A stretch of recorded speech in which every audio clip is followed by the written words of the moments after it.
I think the second issue I have with this book is that in the book, when you really sit down and you really understand the way they're defining millionaire, they're defining millionaire based on net worth, not based on liquid capital. And for anyone watching that's not familiar, net worth is essentially, the simplest definition is all of your assets versus all of your liabilities. It's not a great definition, but it's the simplest one, and it's the one we're going to use for the sake of this video. When most people describe millionaires, when most people strive to be a millionaire, they're not talking about net worth. They're talking about spending power. They're talking about the amount of money that's liquid in their bank account that they can spend today. When you see people say, I want to be a millionaire so I can go on vacation, if you have just $1 million net worth, you might not be able to go on vacation. You might not have that much money in your bank account. And people don't understand this, but it's possible to have a high net worth and not much actual cash flow or not much actual liquid. You can have a company that's evaluated at $10 million.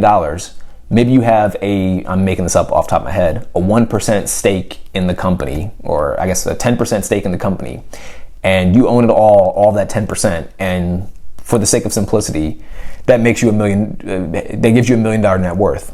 Okay, cool. So you're a millionaire by net worth only. But the company might not be very profitable. It might be in its early stages and it might just have an evaluation.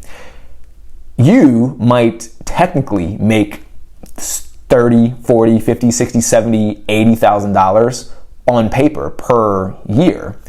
Are you still a millionaire? Sure. Do you make millionaire money? Like, are you making six figures technically? No. Are you balling out? No. Is the money being reinvested into the company? Sure, probably. Almost always, yes.